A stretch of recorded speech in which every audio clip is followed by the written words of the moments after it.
마이크를 써야 되죠? 네. 그러면 시작하겠습니다. 네. 예, 과학기술 여러분 안녕하십니까?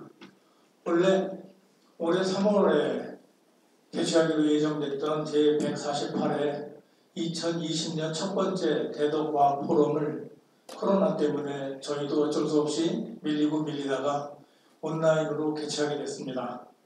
그전에는 오프라인이 노멀이었던 세상이었는데 이제는 점점 온라인이 노멀이 되는 세상에 저희도 맞춰가고 있는 것이고, 이제 이것이 조금씩 더 모든 분들에게 자연스럽게 받아들여져 가는 것 같습니다.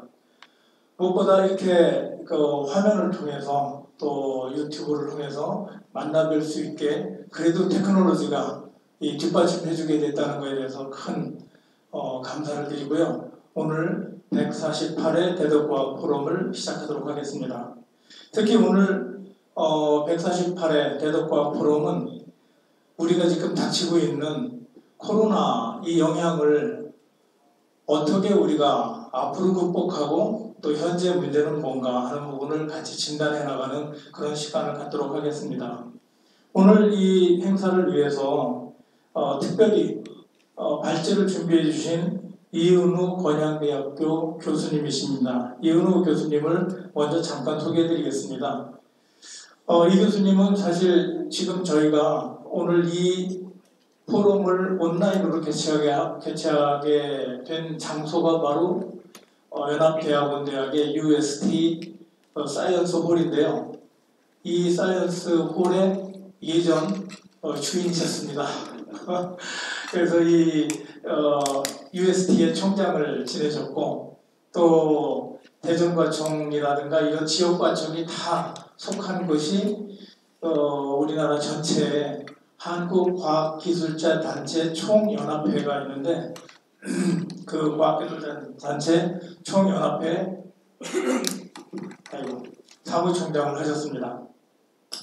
예, 그리고 특히 이 대전 지역의 과학기술 발전을 위해서 굉장히 많은 노력을 하셨는데 오늘 아마 이렇게 자리에 오시니까 좀 더 감개무량하실 것 같습니다. 예. 예, 그리고 마찬가지로 오늘 이 귀한 자리에 모신 여러분들을 소개하겠습니다. 오늘 이 자리에 모신 분들은 우선 저희가 무엇보다도 바이오 쪽, 특히 코로나 때문에 이제 여러 가지 영향을 받고 있기 때문에 그런 코로나와 관련된 일들, 그리고 또 그거와 또 약간 거리는 있다 하더라도 결국 우리의 앞날에 어떤 영향을 미치고 우리가 어떻게 나아가야 되는가를 같이 진단하는데 도움이 되실 분을 모셨습니다. 그래서 우선 저희 가나다 순으로 그냥 소개를 해드리겠습니다. 한국기계연구원의 연구위원으로 계신 김완두 박사님을 모셨습니다. 예, 반갑습니다. 예, 그리고 한남대학교 생물학과 교수님이신 김인석 교수님을 모셨습니다. 네, 안녕하세요. 그리고 한국생명공학연구원의 산업바이오 소재 연구센터장을 맡고 계신 손광희 센터장을 모셨습니다. 반갑습니다. 예, 그리고 마지막으로 대전 테크노파크 원장을 맡고 계신 최승환 원장님을 모셨습니다. 네, 반갑습니다. 네, 모든 패널 분들께 깊은 감사를 드립니다. 그럼 우선 저희가 준비한, 특히 이은우 교수님께서 준비한 자료를 가지고 먼저 전체 발제가 있도록 하겠고요. 그게 끝난 다음에 패널 분들과 같이 돌아가면서 이 주제에 대해서 같이 논의를 하는 시간을 갖도록 하겠습니다. 먼저 이은우 교수님께 주제는 코로나 이후 뉴 노멀 시대와 대전 지역 과학기술 혁신 방향이라는 주제로 발제를 해주시겠습니다. 이은우 교수님을 모시겠습니다. 예. 네, 여러분 반갑습니다. 회장님께서 좀 소개를 하셨습니다만은 하여튼 이 자리를 빌려주신 우리 김의원 총장님께도 감사드립니다. 여러분, 저희 지금 코로나 때문에 다들 힘드시죠? 저도 실제로는 5월 초에 2주간 자가격리 이 상황을 겪었습니다. 자가격리는 여러분들 생각하는 것보다 상당히 고통스럽습니다. 자가격리하면은 집에 있는 가족들과도 이 격리가 돼서 자기 방에서 이렇게 바깥에서 식사도 이렇게 넣어주고 하는 그런 상태로 2주를 지내는 것이 참 고통스럽다는 걸 느꼈어요. 제가 그전에는 코로나에 대해서 별로 치사율도 그렇게 높지 않고 해서 그냥 별로라고 생각을 하고 대충 지냈는데, 그러면서 저도 애들도 있고 해서 한 2달 정도 헬스에 안 나갔어요. 근데 헬스 이제는 괜찮겠지 싶어가지고 나갔는데, 헬스에 다시 나간 지 3일 만에 확진자가 다녀갔다 그래가지고 제가 그냥 무더기로 자가격리가 됐는데요. 그러면서 지금은 이제 해제된 지 벌써 한 일주일 됐습니다만은 진짜 그 코로나에 대한 경각심이 굉장히 높아져 있는 상태고요. 우리 한국이 이 코로나 사태를 잘 극복하고 있는 가장 중요한 원인을 우리 K-방역을 잘한다는 이런 것도 있지만, 우리 K-방역을 하면서 자가격리를 거의 강제로 하기 때문에, 이 자가격리를 하게 되면은 아는 사람들한테 피해를 줍니다. 그래서 그런 피해를 안 주기 위해서 사람들이 굉장히 노력을 하는 것 같아요. 그것도 굉장히 큰 효과가 있다고 생각이 됩니다. 자, 그래서 오늘 코로나 이후의 뉴노멀 시대와 대전지역 과학기술 입지 방안에 대해서 제가 잠깐 간단하게 좀 설명을 드리도록 하겠습니다. 저보다 이 분야에 대해서 더 조예 깊으신 분들도 많지만, 제가 준비한 사안을 간단하게 좀 보고를 드리겠습니다. 먼저 코로나 바이러스와의 전쟁. 실제로 지금 코로나 전쟁을 어떻게 하고 있습니까? 우리가 아무런 무기가 없죠. 백신도 없고 치료제도 없는 상태죠, 현재까지는. 그러면서 적과 싸우면서 무기가 없이 적과 싸우고 있습니다. 그럼 어떻게 해야 됩니까? 그냥 적으로부터 격리시키고 멀어지는 수밖에 없잖아요.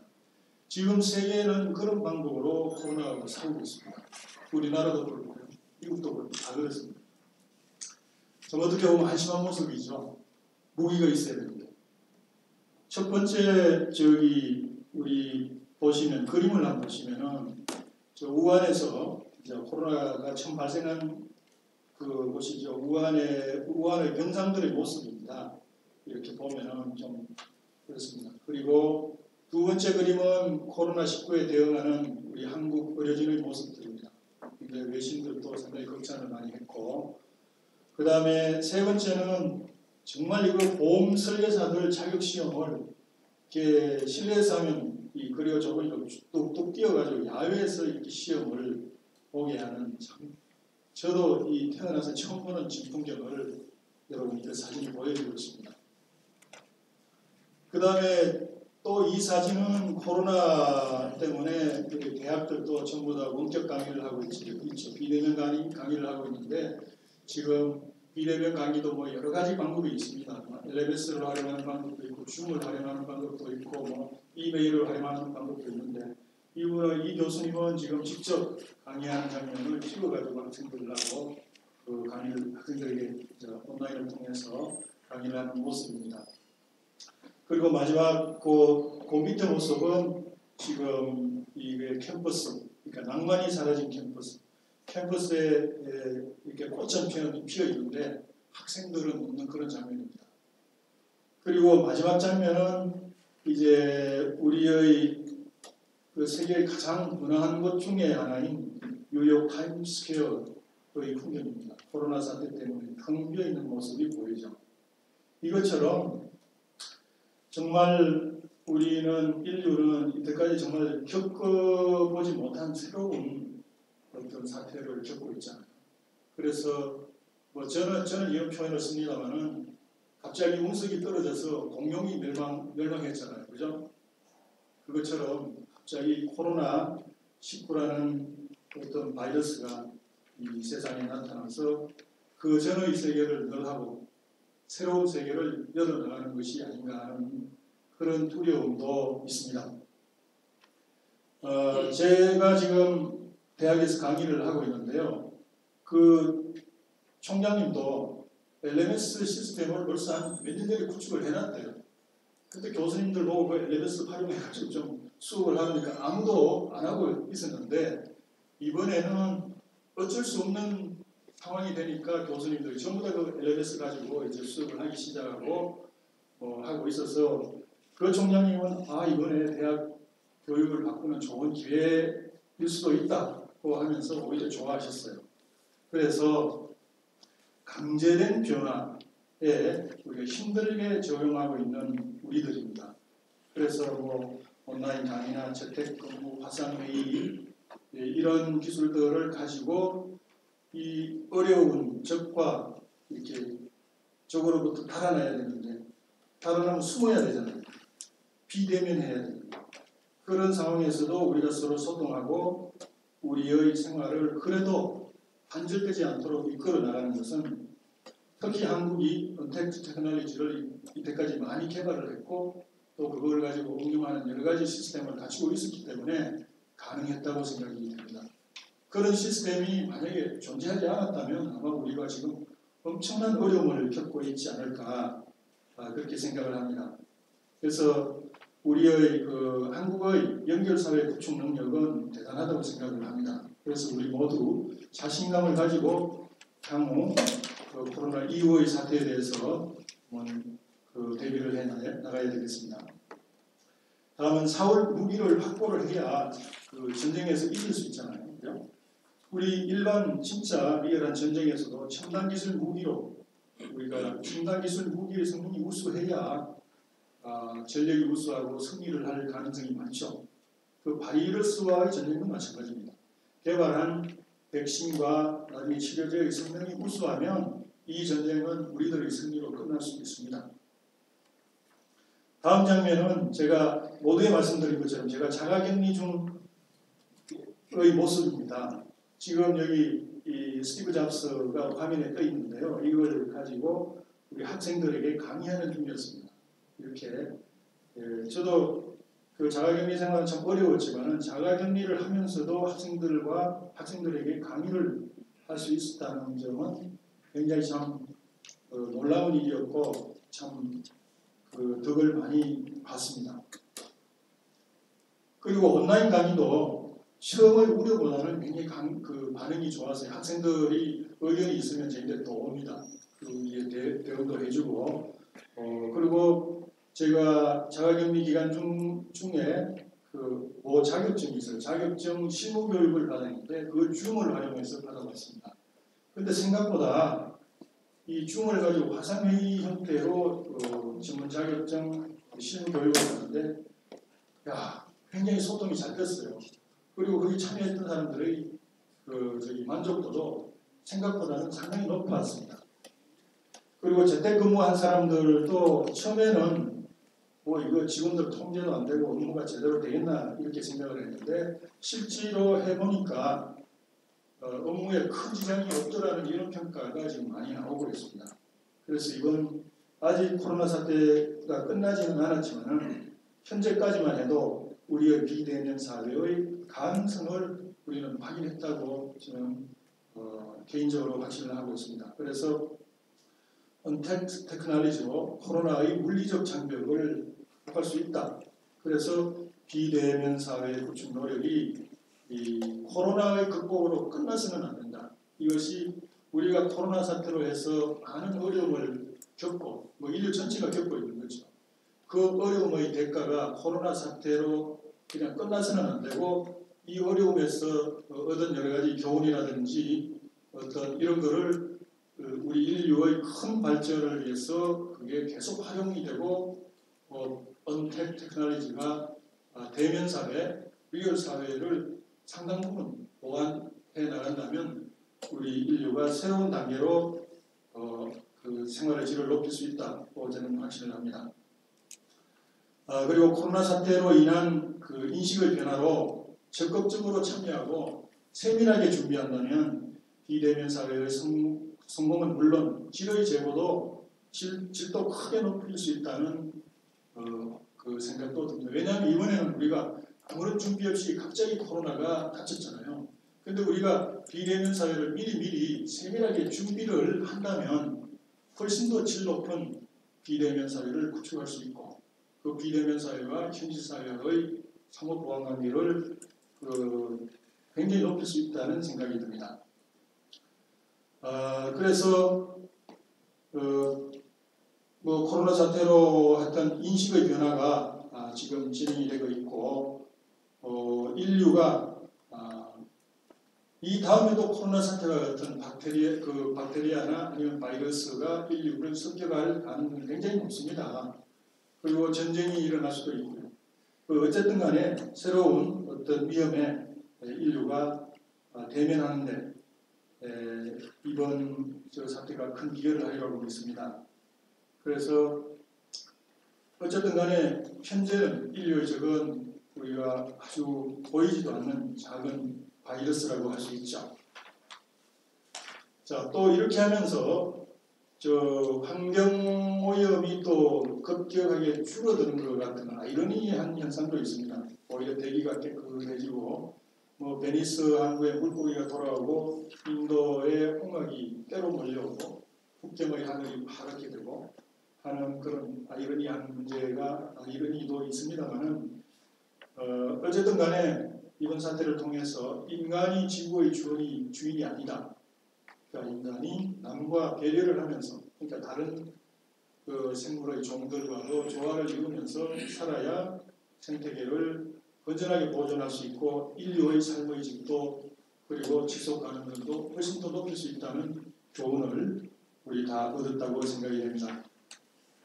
자, 이 다음 화면은 보니까 꼭 무슨 빅데이터 분석한 것 같죠. 이 빅데이터가 아니고요. 제가 생각하는 코로나 관련 이미 코로나와 관련된 연관어들을 이렇게 제 마음속에 강력한 느낌이 주는 건 크게 만들고 한 그런 언어표입니다. 자가격리는 제가 직접 겪어봤기 때문에 가장 강력하게 다가왔고요. 언택트 문화, 디지털, 그 다음에 백신, K방역, 거리두기, 일자리, 그 다음에 국경 폐쇄, 공장 폐쇄, 가게 폐쇄, 그 다음에 무관중 공연, 경기 등 정말 그전에는 생각할 수 없었던 여러 가지 이런 일들이 제 멘탈, 제 마음속에 각인이 되는 계기가 되었습니다. 자, 그러면 팬데믹이나 또는 전쟁이 가져오는 변화에 대해서 잠깐 한번 살펴보겠습니다. 인류에게 큰 재앙이나 전쟁이나 아니면 역병이 지나간 이후에는 반드시 큰 변화가 왔습니다. 역사적으로 전쟁은 국가와 세계를 바꾼다. 바이러스도 전쟁과 같다는 것이죠. 예를 들어 14세기에 여러분들 잘 아시는 패스트, 흑사병이 창궐을 했는데 그 영향의 흔적이 지금도 남아 있습니다. 여러분 흑사병은 치사율이 굉장히 높습니다. 그래서 거의 걸리면 죽을 확률이 엄청 높았죠. 그래서 사람들이 그 당시에 기침만 해도 옆에서 God bless you, bless you 이런 말을 했다고 합니다. 그게 아직도 남아가지고 여러분들 이렇게 기침 같은 거 하면 bless you, bless you 이렇게 하잖아요. 그 흔적이 아직 우리 언어 속에 남아 있습니다. 그리고 워낙 치사율이 높았기 때문에 사람들이 공포에 휩싸이고 그러니까 방법을 몰랐잖아요. 그 원인도 모르고 그러니까 사람들이 의지할 곳은 종교라든지 이런 것밖에 없잖아요. 그러니까 성당에 찾아가서 기도하고 살려달라고 애원을 하고 그걸 이용을 해서 성직자들은 면죄부를 팔았어요. 돈을 챙겼죠. 그러다 보니까 나중에 이제 민심이 교회를 위반하고 종교개혁이 일어나고 그 종교개혁이 또 르네상스를 가져오고 나중에 이제 그게 신대륙의 발견 그다음 프랑스혁명으로 이어지면서 산업혁명까지 쭉 잇따르는 물론 흑사병이 이 모든 것을 다 일으켰다고는 할 수 없지만 흑사병도 이런 인류의 문화의 격변에 큰 시발점이 되었다는 것은 분명한 사실인 것 같습니다. 그러면 흑사병이 지금 완전히 사라졌느냐? 아닙니다. 흑사병은 아직도 남아 있습니다. 지구상에. 그 다음 그림표를 한번 보십시오. 1969년 이래 44년간 매년 흑사병이 발생하는 나라들입니다. 미국에서도 흑사병이 발생하고 있고요. 그다음에 뭐 여러 아프리카, 아시아 일부, 브라질 이런 데서도 아직도 흑사병이 이 병에 걸리는 사람들이 있는데 왜 이슈가 안 되느냐? 이제는 우리 인류가 흑사병을 잘 핸들링할 수 있는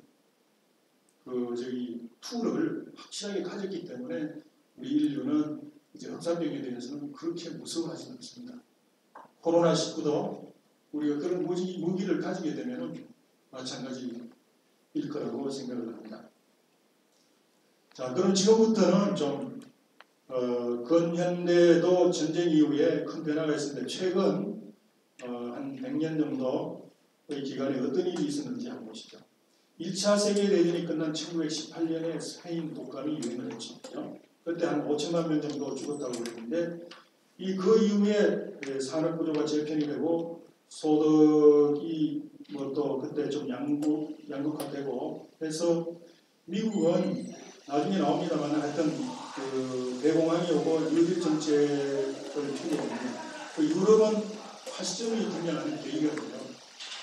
무솔리니나 히틀러 이런 사람들이 등장하는 계기가 되죠. 그리고 2차 세계대전 이후에 이제 미국이 이 성전의 연합군의 주요 국의 역할을 하면서 미국 중심으로 전 세계의 세력 판도가 개편된 계기가 2차 세계대전이잖아요. 그래서 2차 세계대전 이후에 팬 아메리카 시대가 열렸죠. 그러나 코로나19도 현대 인류에게 근래 유례없는 충격을 주고 있습니다. 제가 앞에서 보여드린 여러 가지 그림들 보시면요. 이런 일들이 전에 우리가 상상이나 할 수 있었겠습니까? 이런 충격들이. 그런데 지금 일어났잖아요. 그래서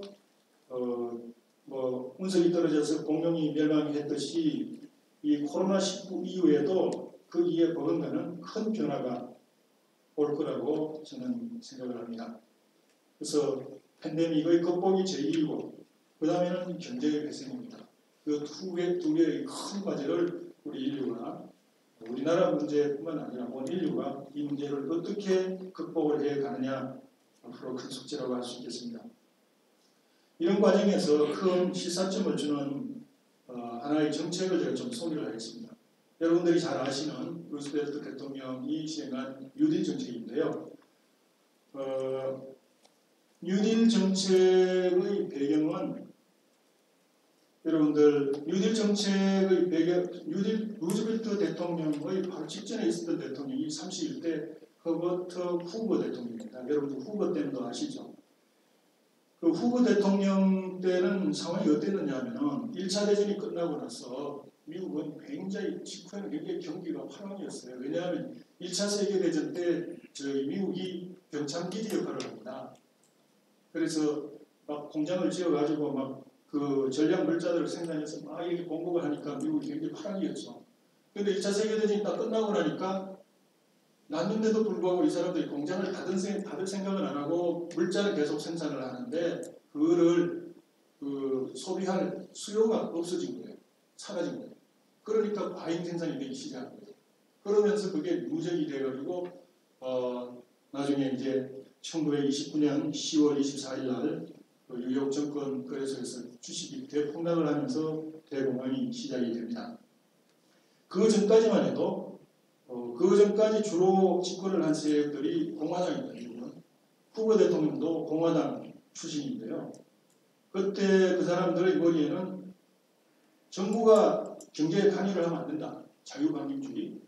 그 다음에 개인의 프라이버시나 개인에 대해서도 이렇게 관여를 해서는 안 된다. 이 개인주의.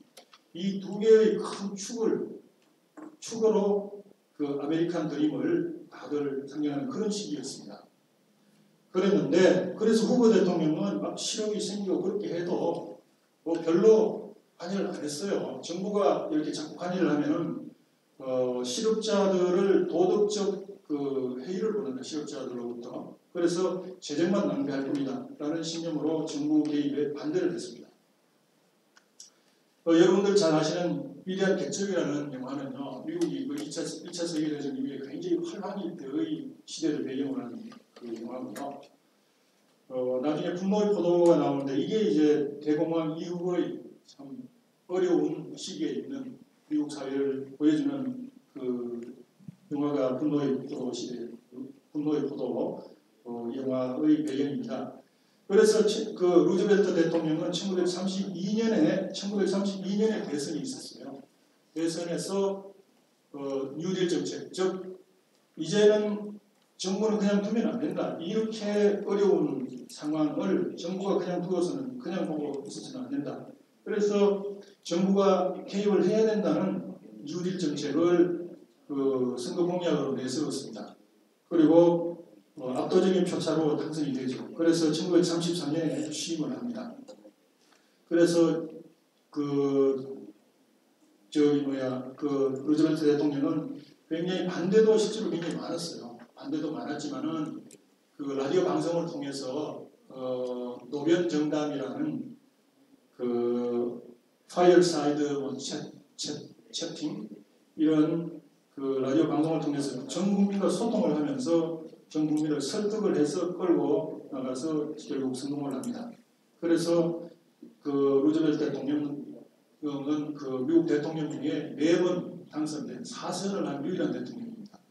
그 마지막에 2차 세계대전까지 이끌어가지고 승전을 이끌었는데 마지막 1945년 4월인가에 심장마비로 죽습니다. 그래서 종전은 다른 사람이 하죠. 트루먼 대통령이 하게 되는데 그래서 그러면서 이 미국의 그 민주당 정권의 30년 집권의 발판을 닦습니다.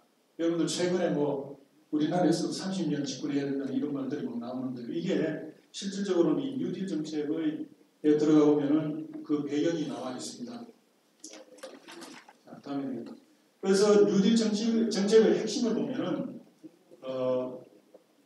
대공황을 초래한 공화당에 대한 응징이라고 볼 수가 있습니다. 그래서 뉴딜 정책을 공약을 해서 민주당이 거의 30년의 집권의 바탕을 이루긴 했습니다. 그래서 어쨌든 간에 뉴딜 정책은 국가 정책의 대전환입니다.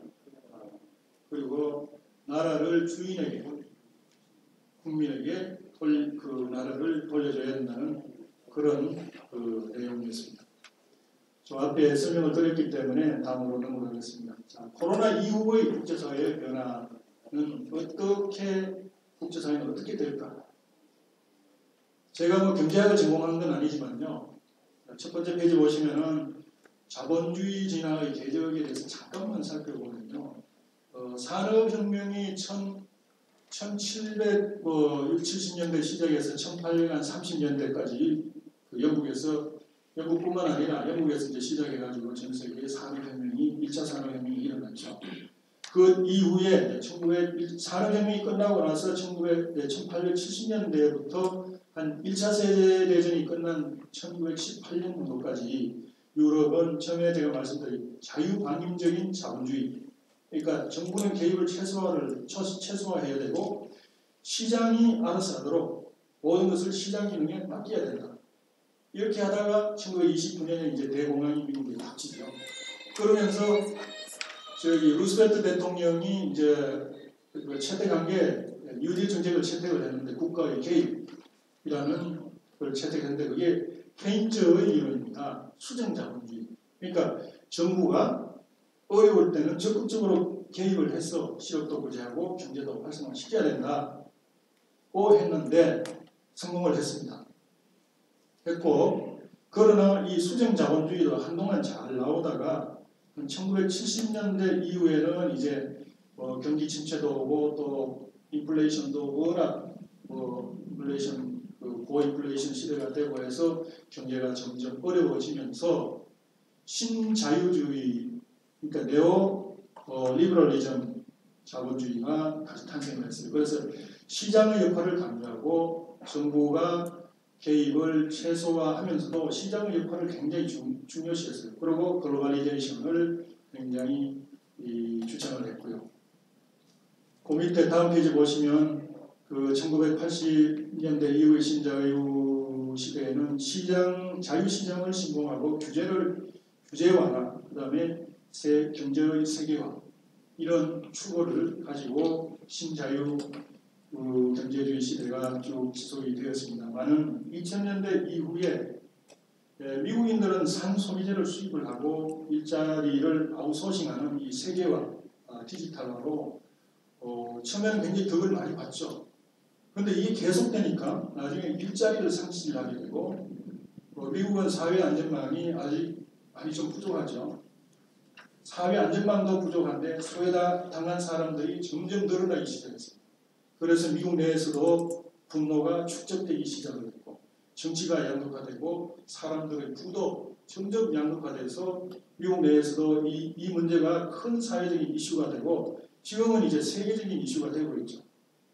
예를 들어 2008년도에 세계 금융위기가 닥쳤을 때 중국이 큰 역할을 했어요. 그걸 극복을 하는데 그러면서 중국이 도광양회의 시대를 마감하고 도광양회라는 건 여러분들 잘 아시죠? 도자는 이게 가린다는 뜻이에요. 빛을 가리고 내가 빛이 나는데도 불구하고 내 빛을 가리고 양회, 회라는 것은 어두움이에요.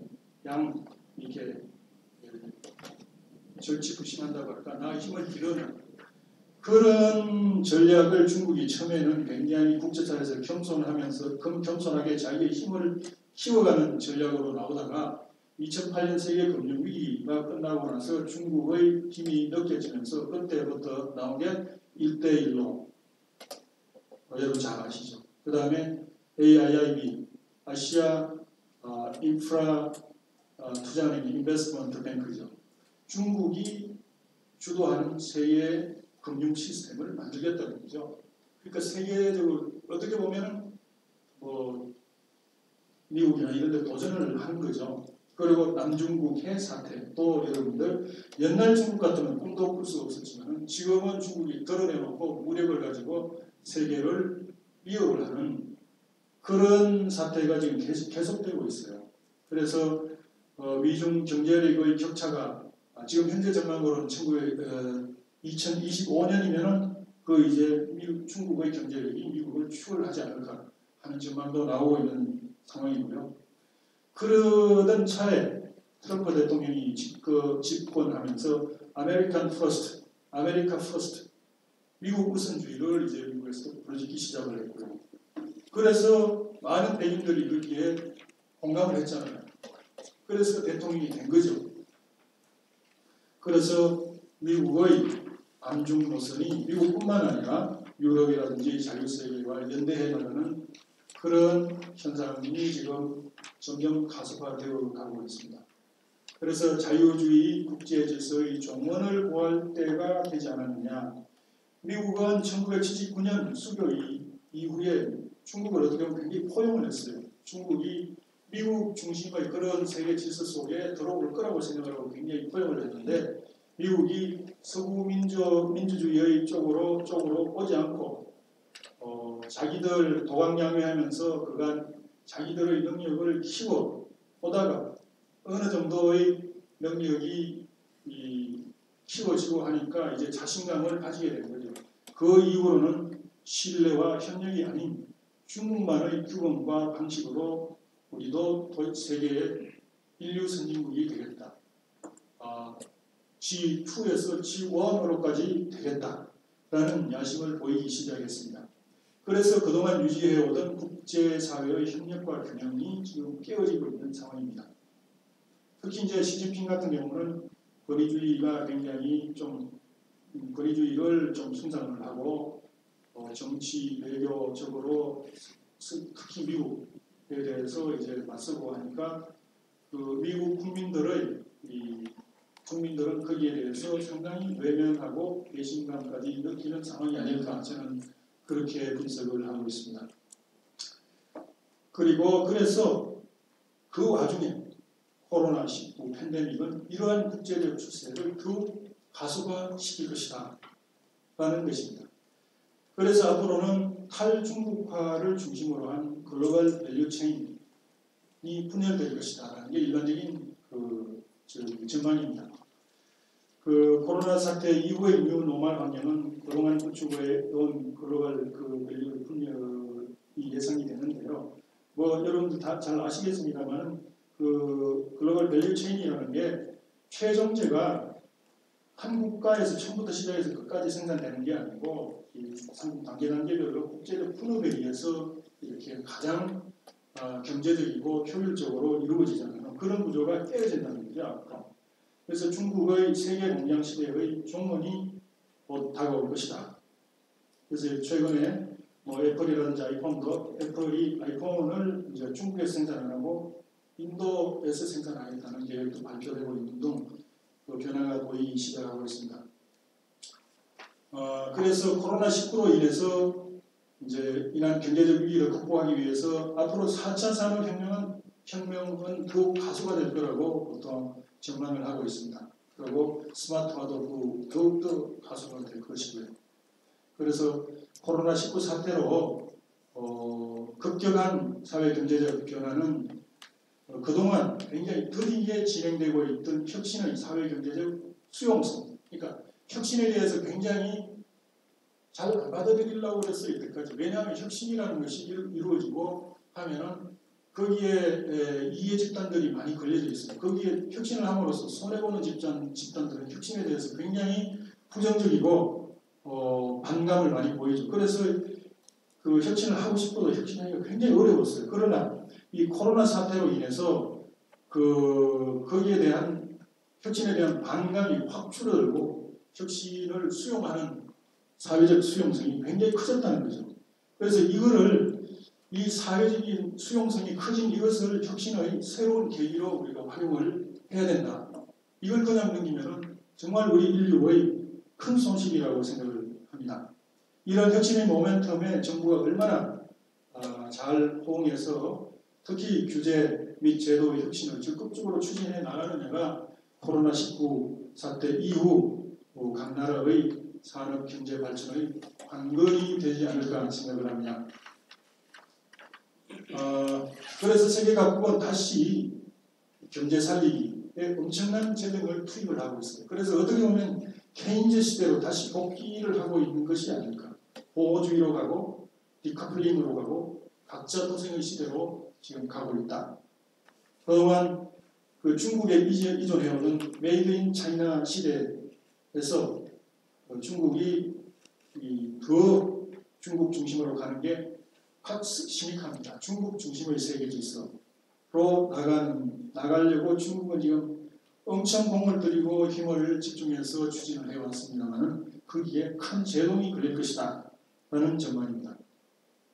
특히 중국 정부의 그 코로나 사태 초기의 위험한 대응, 투명하지 못한 대응, 그다음에 WHO와의 좀 정치적 연관성 등에 대해서 의구심을 제기하는 서방의 그런 의구심 제기가 많았죠. 그래서 서방에 큰 피해가 안 났으면 그게 넘어갔을 거예요. 근데 이게 오히려 유럽이나 이탈리아를 비롯한 프랑스, 영국, 미국 이런 데서 더 큰 피해가 일어났기 때문에 그 피해를 당한 사람들의 입장에서는 뭔가 이런 중국에 대해서 이런 걸 이의를 제기를 하고 이렇게 할 수도 있겠다는 생각도 들기는 듭니다. 그러나 아직까지는 지금 전망이 불투명하고 제가 생각하기에는 11월 3일 날 미국의 대선이 끝나면 이런 앞으로의 그 전망들이 좀 더 분명하게 우리가 그 미래가 윤곽이 잡히지 않을까 생각이 됩니다. 자, 그러면 코로나 이후의 한국의 변화 전망에 대해서 한번 살펴보겠습니다. 여러분들 중국은 정부 주도로 봉쇄하고 통제하고 그 전체주의적 그 감시를 통해서 코로나를 자기들 말로는 극복을 했다고 합니다만 어쨌든 한국은 개방하고 그 민간이 많이 참여를 하고 협력하고 시민적 역량에 기초한 대응을 해서 상당히 코로나를 잘 극복을 했다고 저도 그렇게 생각을 하고 세계에서 칭찬을 하고 있습니다. 이런 새로운 이 세계 흐름을 주도해야 되는 순간에 어떻게 보면 이거는 한국에 다가온 좋은 다시 오기 힘든 기회라고 생각을 합니다. 한국이 이 기회를 잘 활용을 한다면 코로나 이후의 세계에서 주도적인 역할을 하는데 동참할 수 있다고 저는 생각을 합니다. 그래서 최근 들어와서 이제 한국형 뉴딜, 한국판 뉴딜 이런 이야기를 많이 하는데요. 한국형 뉴딜 정책의 방향에 대해서 제가 잠깐 좀 설명을 드리겠습니다. 순전히 제 생각이니까 그렇게 하나 이해해 주시기 바랍니다. 전 분야에 대한 국가 정책의 대전환이 있어야 되겠다 하는 것입니다. 그리고 복지와 성장이 상호 보완하는 방향으로 이게 추진돼야 된다. 그리고 코로나 때문에 전국민 긴급 재난지원금 저도 받았습니다만은 거기에 대해서 지급하는데 옛날 같았으면 굉장히 반대도 많았을 거예요. 강렬했을 거예요. 그런데 어쨌든 간에 그게 그냥 여야도 합의를 해서 넘어갔잖아요. 그리고 국민 보험제도도 곧 실시한다고 하고 이렇게 해서 우리도 이런 변화에 대한 사회적 수용성이 굉장히 전에에 비교하면 엄청나게 커졌다고 할 수가 있습니다. 이런 한국도 이렇게 엄청나게 커진 사회적 수용성이 원상으로 돌아가거나 축소되기 전에 신속한 그 사회 경제적 혁신을 추구를 해야 된다. 그래서 이익 공유라든지 고통 분담 등으로 해묵은 우리 사회적 갈등을 풀어서 과감한 규제 혁신을 이루어야 된다고 저는 생각을 합니다. 그리고 시간과 공간의 제약이 없는 비대면 사회의 강점과 현실 사회를 서로 보완을 해나간다면 우리에게는 희망이 있다라고 생각이 됩니다. 비대면 산업 육성이라든지 디지털 인프라 그쪽 사회 간접 자본 디지털화 등 여러 가지 방안이 있습니다만은 그리고 K방역과 같이 과학기술자 등 전문가가 중심이 되는 개혁이 코로나 이후에는 이루어져야 된다. 정치인들이 주도하는 그런 혁신은 좀 곤란하지 않을까. 정치인들은 전문가들이 그렇게 활동할 수 있는 틈만 마련해주면 돼요. 디테일한 것은 모두 전문가들에게 맡기고 전문가들이 그걸 주도해야 우리 한국이 세계 선진국으로 나갈 수 있는 전개를 마련할 수 있다고 생각을 합니다. 다음 페이지는 좀 방금 말씀드린 그런 내용의 그림입니다. 자, 그러면 다음은 과기술 분야의 변화와 대응에 대해서 한번 말씀드리겠습니다. 아무래도 과학기술 분야에도 기술 냉전 시대가 도래할 거라는 전망이 큽니다. 벌써 미국은 화웨이를 규제하기 시작했죠. 더 강력하게. 우리도 지금 어떻게 해야 될지, 중국의 편을 들어야 될지, 미국의 편을 들어야 될지 굉장히 어려운 상황에 직면할 거라는 전망도 많이 나오고 있습니다. 이것처럼 다시 옛날에 공산주의와 자본주의가 이렇게 냉전 시대를 겪었잖아요. 과학기술도 새로운 기술 냉전 시대가 도래할 거라는 전망이 있습니다. 그리고 미국과 유럽 등은 이번에 코로나19 사태에 하여튼 대응하는데 상당히 생각보다 굉장히 못했죠.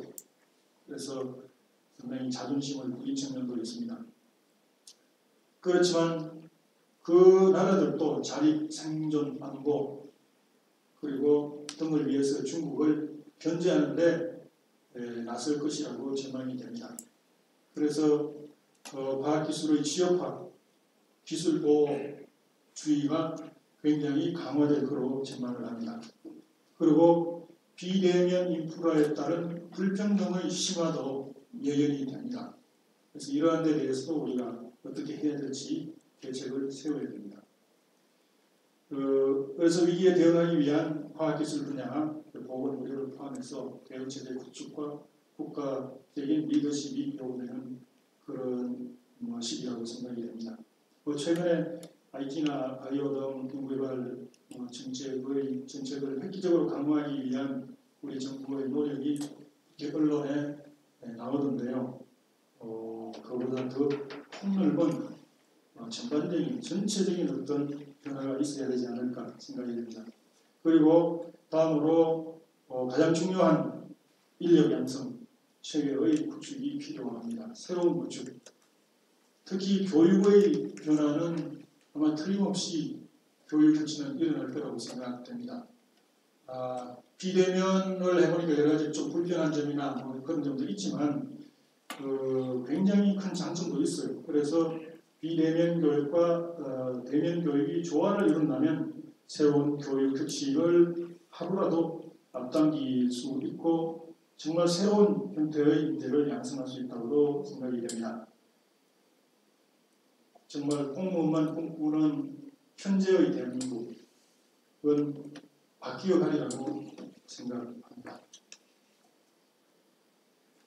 그리고 또 한 가지, 과학기술자에 대한 신뢰를 회복하기 위한 절호의 기회다. 여러분들 방역을 하면서 이번에 방역 주재하는 분들이 굉장히 큰 신뢰를 얻었는데요. 이번 기회에 과학기술자에 대한 신뢰의 실추는 우리나라가 문제뿐만 아니라 미국이라든지 유럽에도 다 그래요.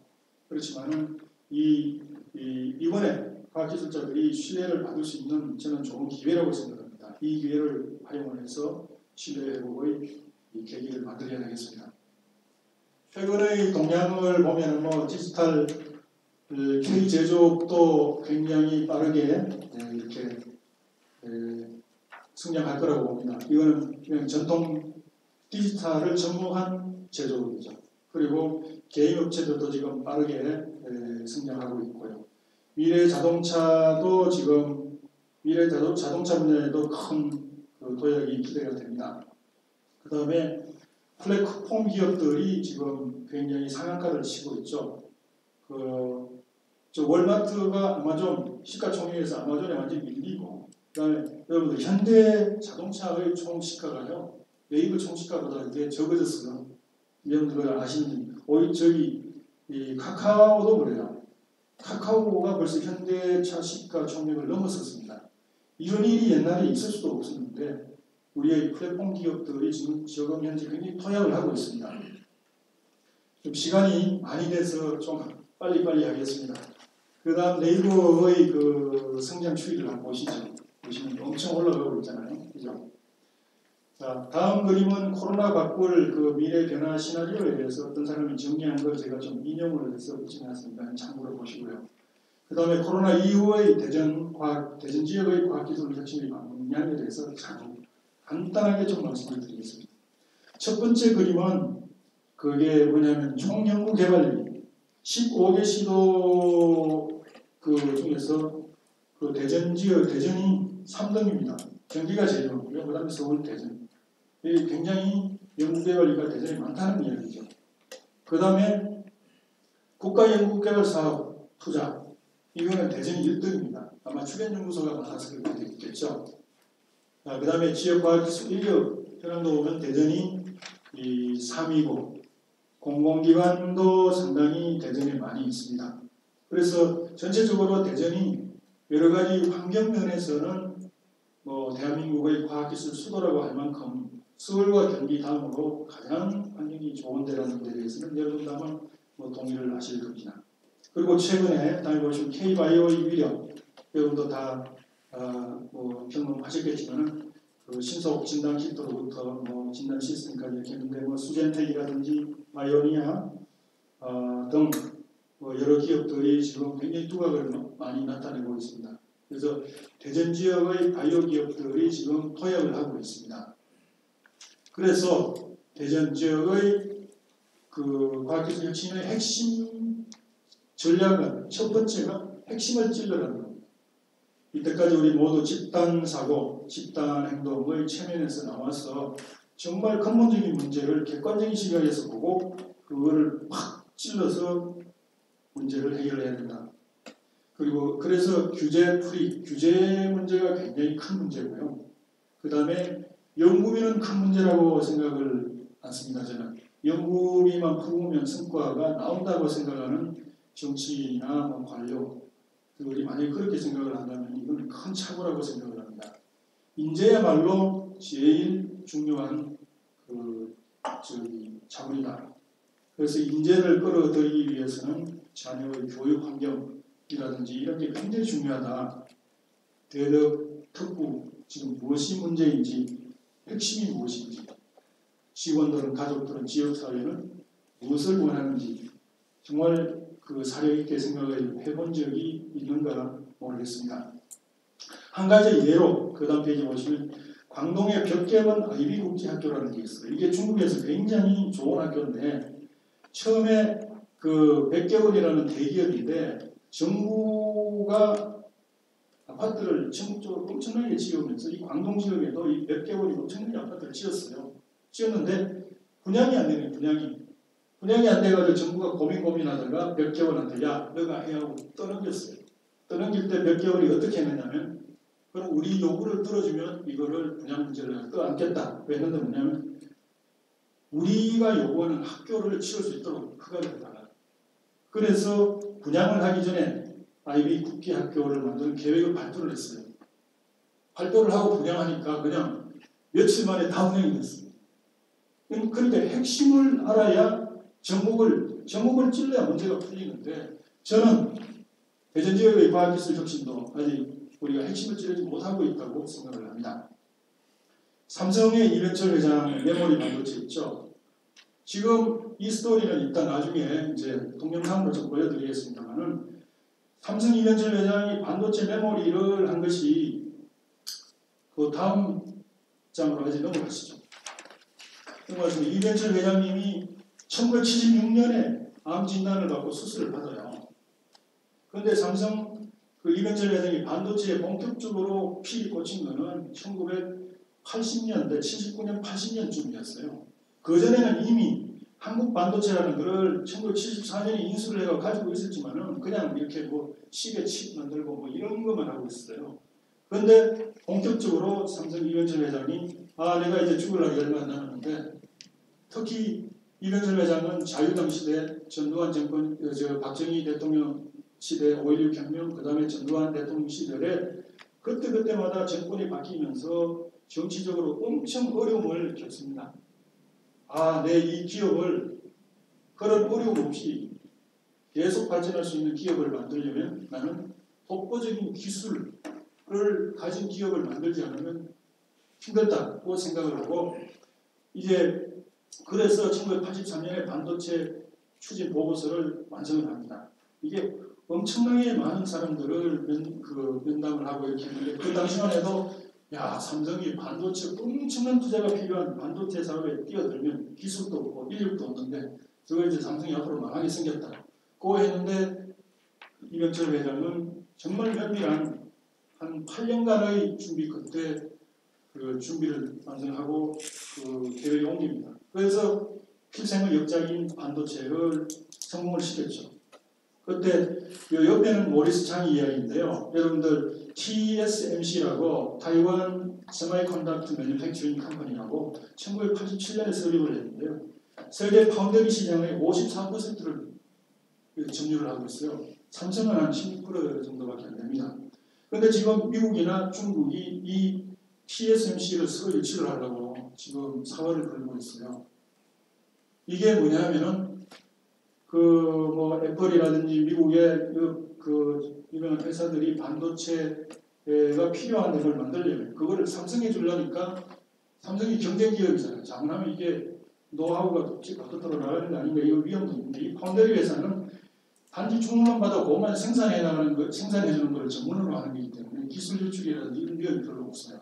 그러니까 전부 다 여기에다가 그걸 합니다. 그래서 이런 것처럼 세계 시장을 잘 보고 핵심을 찌르는 저는 이병철 회장이나 모리스 창 같은 사람들은 이 핵심을 찌르었다고 생각합니다.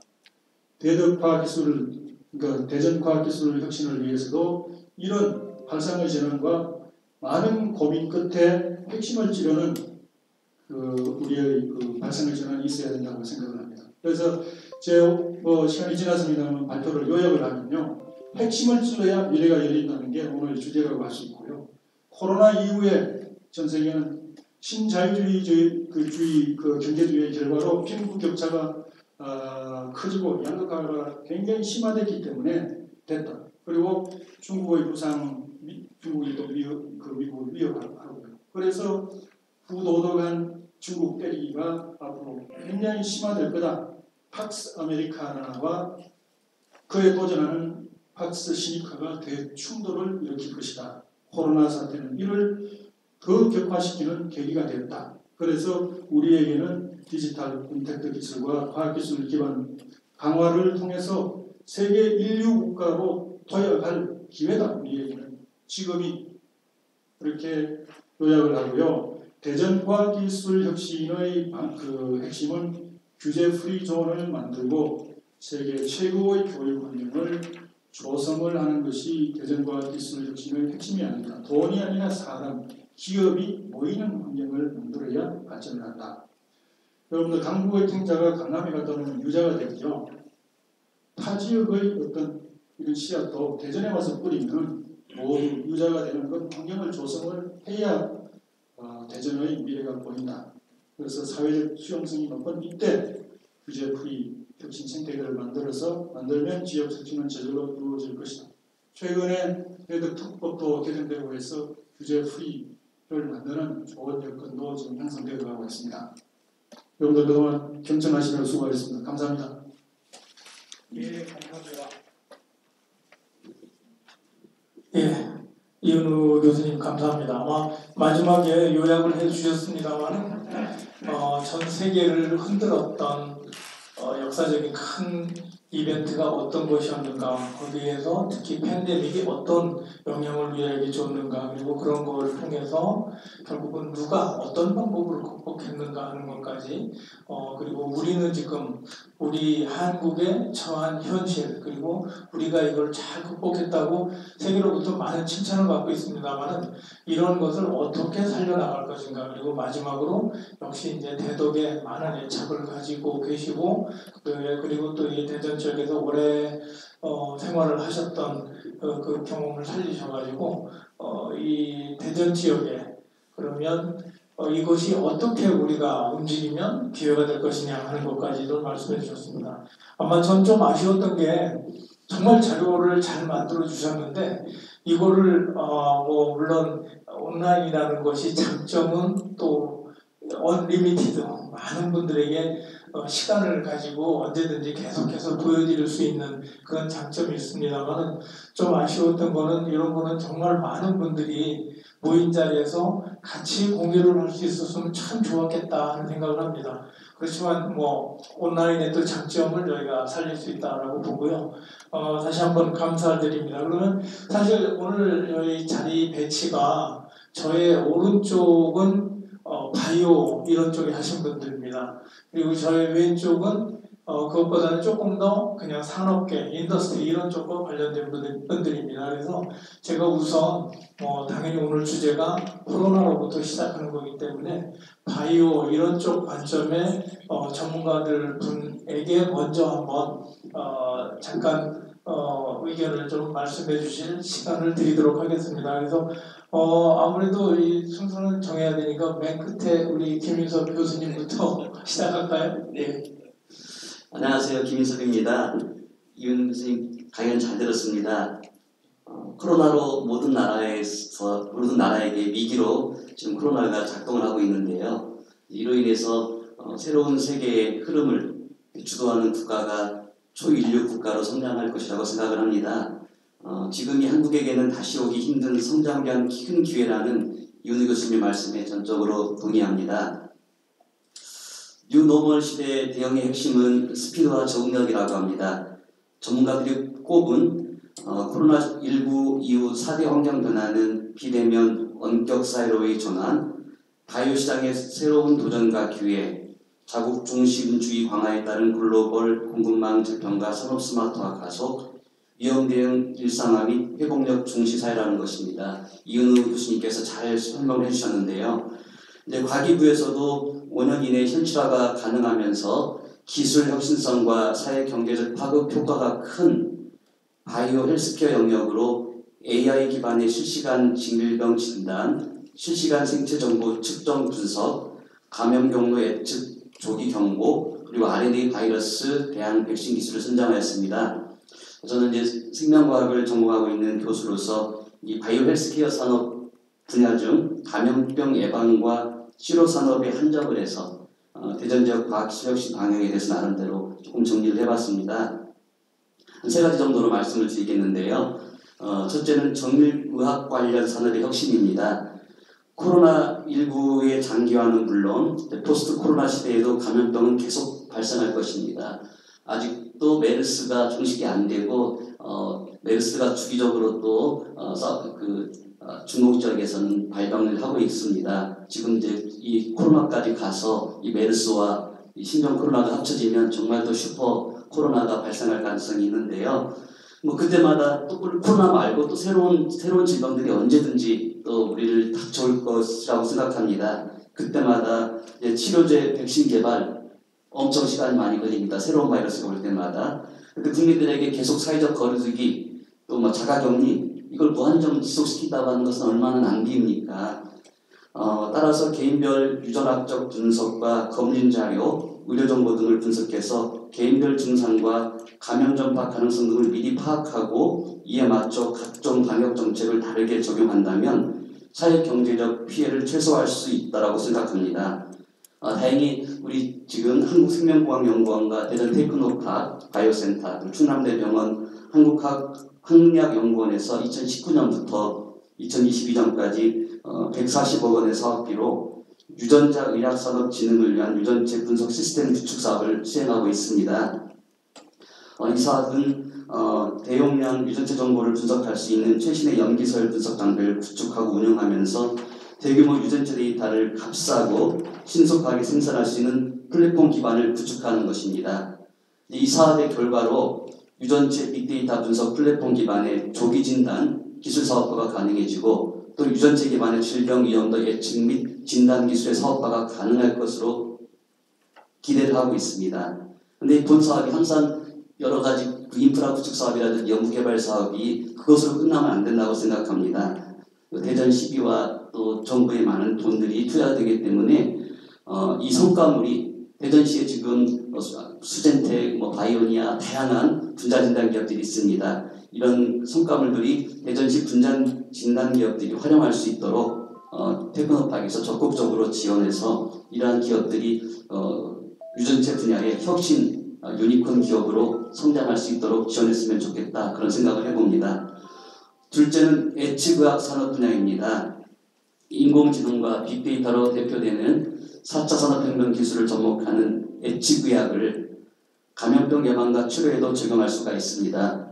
인공지능 기술과 IT 기술로 여러 가지 경향들을 분석해서 사전에 감염병 발생 가능성을 예측하고 그에 알맞는 약물들의 디자인을 통해 백신과 치료제를 미리 준비할 수가 있습니다. 예를 들면 인플루엔자 바이러스 같은 경우 WHO에서 매년 유행할 만한 새로운 인플루엔자들에 대해서 예측을 하고 그것에 대한 백신을 만들도록 하고 있거든요. 마찬가지로 세계적인 유행할 수 있는 감염병들에 대해서 예측할 수 있는 그러한 충분한 기술들이 축적되어 있다고 생각을 합니다. 대덕 특구에는 인공지능과 빅데이터 기술을 가지고 있는 정부 출연 연구기관들이 집적해 있습니다.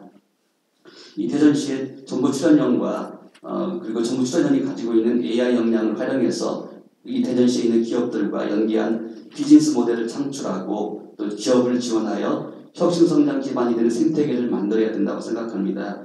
이윤희 교수님께서도 마지막에 그 생태계의 중요성을 말씀을 하셨는데요. 정말 산학연관경 모든 관련된 분들이 또 단체들이 연합되어지는 생태계를 만들어야 한다고 생각합니다. 셋째는 디지털 헬스 분야입니다. 사회적 거리두기로 인한 비접촉 중심의 새로운 산업적 변화로 디지털 헬스 산업의 중요성이 강조되고 있습니다. 디지털 헬스는 IoT, AI, 빅데이터 등 디지털 기술과 헬스케어 분야가 결합되어져서 4차 산업혁명 시대를 대표하는 그런 융합 신산업 분야입니다. 그간 우리나라는 다른 나라에 비해 매우 보수적으로 원격 의료 같은 것들을 적용해 왔고 또 지금도 원격 의료 가면은 일부 병원이나 또 많은 전문가들이 또 반대하는 것들도 있습니다만 그럼에도 불구하고 원격 의료를 현실화하고 원격 의료 플랫폼을 구축하여 활용하는 것이 조기에 감염병 유행을 극복할 수 있는 유일한 방안이라고 생각합니다. 지난해 세계 원격 의료 시장의 규모가 약 37조 5천억 원이었다고 합니다. 21년에는 약 50조 원 수준으로 성장할 것으로 전망을 하고 있습니다. 원격 의료의 도입은 일자리와 새로운 시장을 창출할 수 있기 때문에 중국과 일본 그리고 미국 등은 원격 의료를 적극적으로 도입해서 관련 시장을 선점하고 있습니다. 대전시는 4차 산업혁명 선도 도시이잖아요. 우리가 이러한 디지털 헬스케어 산업을 육성해 나가는데 정말 선도적인 역할을 해야 되겠다 생각합니다. 대전은 마지막으로 부산인력과 정보 연구소가 밀집되어 있는 과학도시입니다. 이 포스트 코로나 시대에 혁신 성장을 위한 산학연 병관 생태계를 만들어 우리나라 산업 발전을 견인하는 도시가 되기를 소망합니다. 감사합니다. 예, 감사합니다. 아무래도 이쪽 그 바이오 쪽의 연구를 중심을 하시는 김인석 교수님께서는 바이오 관점에서 이번 특히 코로나를 우리가 겪고 넘어가면서 어떤 식으로 우리가 준비를 하고 특히 앞으로 이걸 적극 활용해서 오히려 기회로 만들기 위해서는 무엇이 필요한가 하는 관점에서 좀 말씀해 주셨습니다.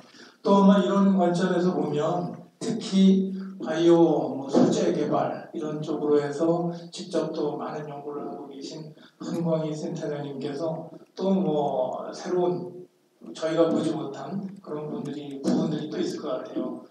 이번 코로나를 어떻게 극복하고 어떻게 저희가 이걸 또 기회로 만들어갈 건가 하는 좀 말씀 좀 부탁드리겠습니다. 예, 감사합니다. 우선 이제 제가 생각했던 것도 있고 발제를 통해서 또 김인석 교수님 말씀 통해서 이제 다 공감하면서 생각한 것보다 훨씬 많은 통찰을 주신 것을 감사드리고요. 우선 저희가 이제 크게 어떤 바이오라든지 소재라는 이런 거에 앞서서 두 가지 큰 전제가 있어야 된다고 우선 말씀드리고 싶습니다. 큰 전제가 무엇이냐면 이제 저희로서는 극복하고 이전으로 회복하면은 옛날로 돌아갈 수 있다 하는 그런 기대를 놔야 될지도 모른다는 것입니다. 예를 들어서 이전으로는 이제 돌아갈 수 없을 것이다 라는 전제하에서 저희가 배수의 진을 쳐야 된다는 생각으로 처음부터 새로 한다. 연구단지가 1970년대에 계획을 세워서 80년도부터 연구단지에 주연들이 입주하면서 했었던 그런 초심들을 저희가 찾아가는 강제된 기회라고 이렇게 우선 전제를 드릴 수가 있고요. 두 번째 전제는 현재 코로나19 팬데믹으로 인해서 잔뜩 쇠가 달궈진 상태입니다. 그래서 이것이 식어서 차고지기 전에 저희가 두들겨서 모양을 만들고 가공하고 별에서 뭔가 쓸모 있는 것을 만들어야 되는 그런 상태죠. 그래서 두 가지를 조합을 하게 되면은 결국 우리한테는 이전을 바라볼 것이 아니라 이은우 교수님께서 계속 발제하셨던 것처럼 미래를 내다봐야 되고 그 미래라는 것이 정상적인 성장 궤도에 있는 것이 아니라 전혀 새로운 퀀텀 점프를 한 정도의 큰 변화를 보고 저희들이 가야 된다는 것. 그리고 그 시간이 실제로는 많지 않다. 이 달궈져 있는 상태가 가라앉으면 또 저희가 안주하게 될 테니까 그런 전제를 일단 두 가지를 하겠습니다. 전제하에서 이제 저 대전 지역을 본다면 5월 8일 날 방사광 가속기가 이제 청주에 들어왔습니다.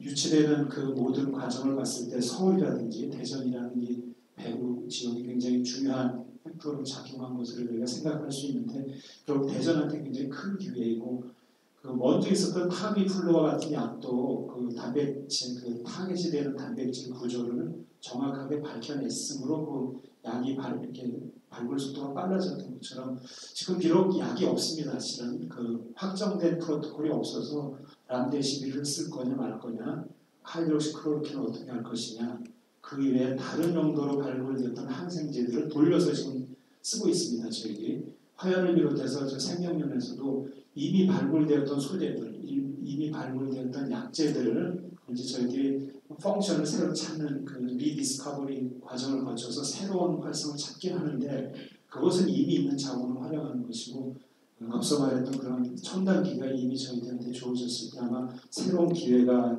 준 것으로 저희가 볼 수 있습니다.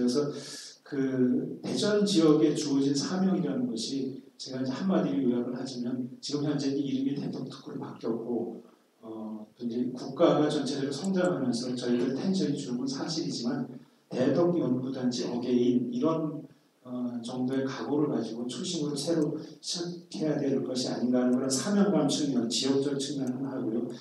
두 번째는 저희들한테 강제된 기회, 이은우 교수님께서도 규제 프리 지역을 만들자 그리고 그걸 통해서 흘러들어올 수 있이 인력이 모여야지 일이 된다고 한 것처럼 저희가 이 바이오로직뿐만이 아니라 예컨대 이제 저희가 오늘 앉아 있는 상황도 굉장히 격리돼서 앉아 있는데 앞으로 건물도 이제 이렇게 의자 배치라든지 동선이라든지 공조 시스템이라든지 격리구간 확보 같이 굉장히 많은 것이 바뀔 텐데 그 도미노처럼 하나가 바뀌게 되면 모든 것이 바뀌게 될 것 같습니다. 그래서 바이오를 포함해서 전 그 과학 분야가 크게 바뀌어질 것에 대비해서 저희들이 그 대전 지역에서 할 수 있는 것뿐만이 아니라 연구자로서 새로운 것들을 이렇게 이뤄나갈 수 있는 그런 일들이 주어질 것 같습니다. 그래서 비타민 C를 쓰느냐, 비타민 D를 쓰느냐, 아인을 쓰느냐 이런 그 저희 당장 급해서 하는 것 이외에 새로운 물질들을 찾아내고 또 새로운 것을 어떤 걸 추구해야 될지는 이미 예탈을 비롯해서 큰 움직임들이 있기 때문에 그런 세부적인 것들은 저희가 열심히 따라가겠지만 대전에 주어진 이런 독특한 장점들을 저희들이 살려서 그 지자체뿐만이 아니라 각 연구주체, 각 기업들 특히 이런 모든 것이 그 민간에게 접촉되는 접촉점은 스타트업 기업들일 텐데 이 팬데믹 상황이 되다 보니까 스타트업 기업들이 굉장히 어려워지고 있죠. 그래서 어려워지는 스타트업 기업들이 어떻게 이 대전으로 더 찾아오게 하고 저희들 서포트해서 일어나갈지에 대한 노력이 필요할 것이라는 그런 어떤 이제 아이디어를 주기보다는 그런 각오를 다지는 시간이 됐습니다. 예, 감사합니다. 예, 감사합니다. 손 센터장님께서는 아무래도 이 대전 지역에 우리가 가진 장점, 무엇보다도 아까 그 처음에 발표할 때도 있었습니다만 그 인적 구성, 우수한 인력이, 연구 인력이 많이 모여 있다는 부분이 하나 있었지만 또 하나 최근에 저희에게 주어진 굉장히 좋은 소식, 방사능 광가습기가 이 근처에 바로 청주에 설치가 되고 또 하나 이미 거의 이제 1, 2년 후면 아마 완공 단계에 들어갈 텐데 사실 대전과 세종 사이에 건설 중인 중입자 가속기도 또한 그런 새로운 물질 개발이라든가 이런 쪽이 굉장히 아마 도움이 될 거라고 생각이 됩니다. 그래서 그런 관점에서 저희가 큰 대전 지역이 굉장히 좋은 기회를 가졌는데 이거를 잘 살려나가야 되겠다는 쪽으로 말씀해 주셨습니다. 예, 그러면 이런 쪽에서 이제 바이오 관점에서 봤다고 하면 저희가 또 새로운 뉴 노멀 시대에 산업 관점에서는 어떻게 접근하는 게 좋겠는가, 그리고 또 특히 대전 지역에 우리가 강점을 살리면서는 어떻게 어떤 부분에 더 초점을 맞춰야 될 건가 하는 쪽으로 조금 대화를 옮겨보겠습니다. 그래서 우선 김한두 박사님께서, 김한두 위원님께서 좀 말씀을 부탁드리겠습니다. 예, 저 한국기계연구원 김한두입니다. 그래서 오늘 발제해 주신 이윤호 총장님 말씀 정말 전적으로 공감하고 주옥 같은 말씀 감사합니다. 그 중에 역시 저는 과학기술자의 한 사람으로 과학기술자들의 신뢰 회복의 기회다라는 말씀이 정말 공감이 됐고요. 또한 핵심을 찔러라. 저 핵심을 찔러라라는 거에 방법론은 방금 전에 김인석 교수님하고 송관희 센터장님께서 또 핵심을 찔러주신 것 같습니다. 저는 좀 다른 관점에서 좀 말씀드리고 싶습니다. 우선 제가 기계연구원에 속해 있고 또 산업 일선에 있는 여러 다양한 문제들을 해결해주는 이런 관심을 가지고 있기 때문에 우선 지난 4월달에 T스텝의 미래 예측 브리프에서 포스트 코로나 시대의 미래 전망과 유망 기술에 대해서 발표를 한 게 있습니다. 아마 보신 분들이 많이 계실 텐데요. 거기에 보면 뉴 노멀 시대에 필요로 하는 기술하고 지금 포스트 코로나 시대에 얘기하는 거 거의 똑같이 일치하고 있다고 우리가 볼 수 있습니다. 그래서 크게 8개의 영역으로 나눠가지고요. 헬스케어, 교육, 교통, 물류, 제조, 환경, 문화, 정보 보안 요 8가지의 분류를 했고 그 각각의 분류된 데에 대해서 또 유망 기술을 도출을 해놨습니다. 예로서 제가 이제 직접 관련이 되는 제조 분야에 좀 살펴보면 디지털 트윈, 인간 증강 기술, 협동 로봇 아마 많이들 들어보신 키워드일 겁니다. 이거는 바로 4차 산업혁명에 우리가 얘기했던 핵심 기술과 전적으로 다 100% 일치를 하고 있습니다.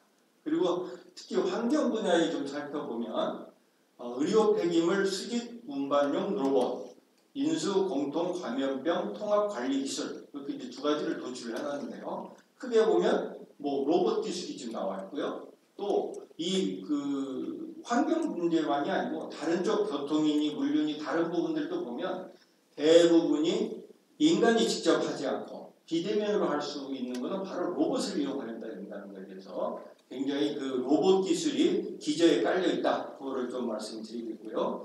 저는 또 그 다른 관점에서 좀 말씀드리고 싶은 게 우선 우리한테 무슨 문제가 주어졌을 때 크게 이제 두 가지로 이렇게 방법을 보통은 논의를 합니다. 예를 들어서 우리가 발열이 심해졌다. 뭐 몸에 열이 나고 뭐 병이 뭔가 있을 것 같다는 경우에 우선은 발열이 되면 해열제를 투약을 하죠. 그러니까 증상을 일단 내리는 거가 있을 거고 그 다음에 또 중요한 건 뭐냐면 왜 열이 났을까? 이거에 대한 근원적인 치료가 필요하다는 거죠. 예를 들어서 우리가 코로나19가 지금 사태가 벌어졌는데 우리가 지금 대부분 논의하고 있는 거는 코로나19 때문에 이렇게 사회가 변화되고 앞으로 어떻게 방역을 해야 되고 이런 데에 대한 초점이 대부분 99%가 맞춰져 있습니다. 그러나 왜 이게 왔는지 또 이거 근원적으로 온 거를 막기 위해서 어떤 노력을 해야 되는지 그런 측면이 좀 너무 간과되지 않나 이런 생각을 하고 있습니다. 그래서 몇 가지 제가 좀 그 자료를 찾아본 거에 보니까 그거에 대해서 솔루션을 줄 만한 얘기들이 좀 몇 가지 있어서 좀 소개를 드리겠습니다. 국회 미래연구원에서 코로나19 이후에 경제산업 분야의 변화 예측 보고에서 몇 가지 시사점이 좀 나와 있습니다. 2002년 사스, 2009년 신종플루, 2015년 메르스, 그리고 최근에 코로나19 등의 각 시기별 빅데이터 분석을 해본 결과 키워드들이 도출이 됐습니다. 거기에 경제적 충격, 심리적 공포, 위기관리 체계, 그리고 환경 파괴라는 중요한 키워드가 등장을 하고 있죠. 그래서 특히 환경 파괴가 모든 감염병과 연관이 있고 환경 파괴의 가속화로 감염병 주기가 단축될 것이라는 예측도 가능하다고 분석을 하고 있습니다. 저는 뭐 생태학자는 물론 아닙니다만 많은 생태학자들이 자연 생태계의 훼손으로 인해서 바이러스 문제가 더욱 가속화되고 있다고 지적을 하고 있습니다. 즉 바이러스 전파의 근원으로 의심받고 있는 박쥐에서 식지가 인간과 가축의 생활터전과 점점 가까워짐에 따라서 문제 발생이 커지고 있다는 지적에 이제 관심을 끌고 있죠.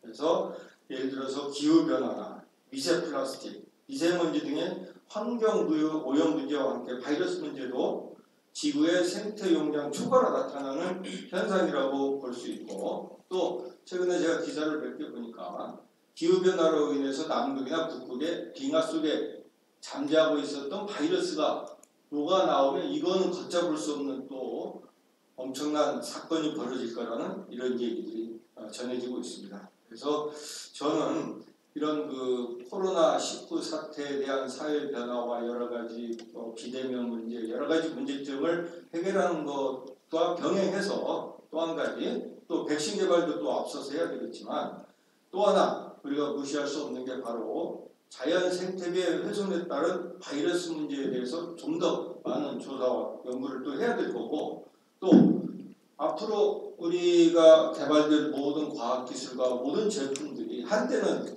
우리가 그 탄소 발자국이라는 거를 도입을 해서 뭐 물 한 컵을 마시더라도 여기에 얼마나 들어가 있는지를 이렇게 경각심을 일으켜줬던 거를 많이 봐왔습니다. 그래서 앞으로는 우리가 기술 개발을 하고 하는데도 바로 인간과 자연이 공존할 수 있는 그러니까 생태에 어떤 영향을 끼치는 내가 개발된 기술, 내가 개발된 제품이 생태계에 어떤 영향을 끼치는지에 대해서 좀 더 경각심을 가질 수 있게끔 그런 거를 제도화해 나갔으면 하는 바람입니다. 이상입니다.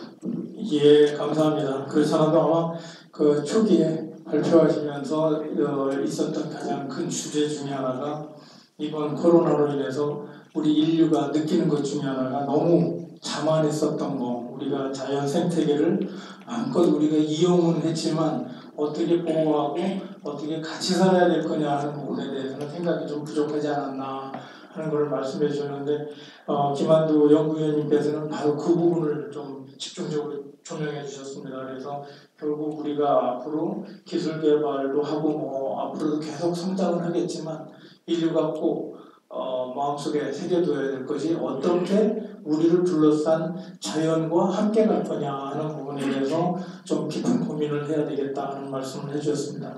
예, 감사드립니다. 그리고 또 우리 이제 대전 테크노파크에서 아마 최수만 원장님께서 굉장히 여러 가지 아이디어를 요즘 많이 갖고 드라이브를 하고 계신데 특히 이번 코로나 이후에 또 아마 테크노파크에서 준비하시는 것도 있고 또 나름대로 앞으로는 이렇게 가야 되지 않겠는가 하는 생각을 가지신 것들이 많이 있는 것 같습니다. 그래서 좀 부탁을 드리겠습니다. 발표를.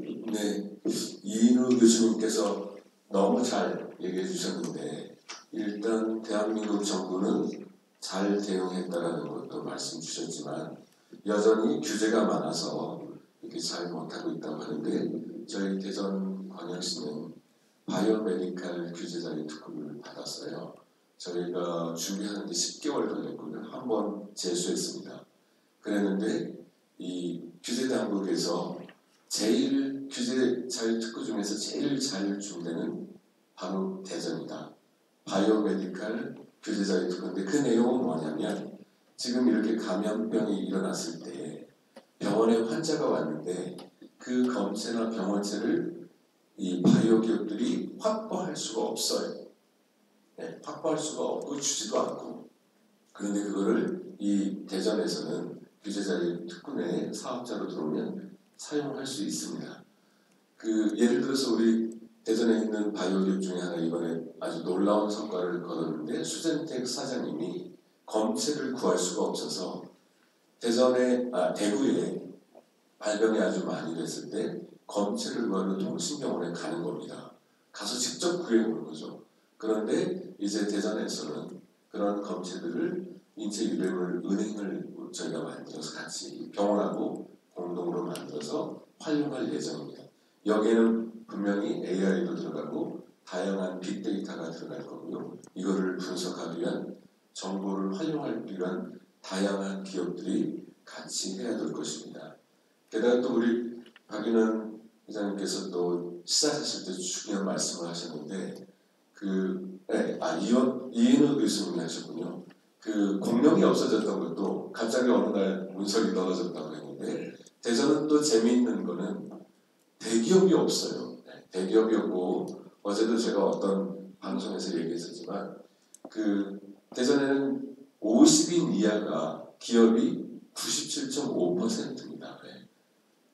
다행히 여기 공룡이 없어서 자기만 기업들밖에 없어서 이러한 상황 속에서도 저희 대전에 있는 기업들은 많이 휘청거리진 않아요. 어렵긴 어렵습니다. 그렇지만 작지만 강소기업들이 있어서 여기를 버텨나가고 있는데 그 중에 바이오 기업들이 한 200~300개 되는데 그 중에 신속 진단 키트를 만드는 회사가 10개나 있습니다.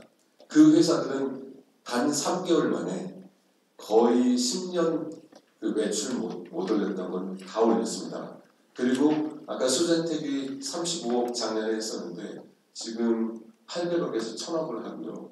바이오니아는 작년에 50억 했는데 지금 1500억 가까이 이렇게 매출입니다. 수요가 들어온 거죠. 그렇지만 이제 여기서 문제점은 이런 급격한 전염병이 생겼을 때 이 규제자의 특구 내에서는 적어도 빠른 시간 내에 신속 진단할 수 있는 이런 장비들이나 키트들을 할 수 있도록 해야 되는데 여전히 그것도 잘 안 돼 있기 때문에 그것도 규제고요. 더 중요한 건 치료제죠. 빨리 환자를 발견하는 것도 중요하지만 치료제와 백신이 필요한데요. 이거에도 여전히 식약처나 관련된 규제 당국에 규제가 너무 많아요. 그래서 저희가 그걸 풀기 위해서 지금 정부와 머리를 맞대고 지금 후속으로 규제자의 특구를 저희가 준비하고 있습니다. 그리고 저희 드론도 규제자의 특구 준비를 하고 있고 또 중요한 것은 유전체 은행도 하지만 1000억 이상 들여서 저희가 지금 예타 준비하고 있는 유전체를 활용한 그런 센터를 하나 만들 예정이고요. 또 이런 치료제, 또 진단 키트, 또 백신들을 개발할 수 있도록 하는 스타트업들이 될 수 있도록 미국형 MIT 랩센츄럴이지만 정부와 저희가 대전에 랩센츄럴을 지금 구축하기 위해서 거의 2,500억 넘는 예산을 저희가 기획 평가하고 있습니다. 그래서 기획하고 있으면 잘 되면 3년에서 5년 내로 저희가 그런 것도 만들 수 있고요. 일단 저희 대전광역시는 대덕연구단지 과학기술부가 오랫동안 이렇게 잘 했던 거가 방법론적으로는 그렇게 여러 가지 비판도 있을 수 있고 새로운 발전해야 되지만 그렇지만 그런 R&D 공동체가 있었고 또 거기에서 기업하고 같이 하는 바이오 기업들이 10년에서 20년 동안 노력을 했고요. 그 다음에 대전광역시가 한 15년 전부터 또 바이오 산업을 위해서 준비했던 그런 것들이 이제 10년, 20년 정도의 결실이 이제 맺기 시작하는 건데요. 여전히 여기에는 IT 기술, AI 기술, 또 분석하고 하는 거.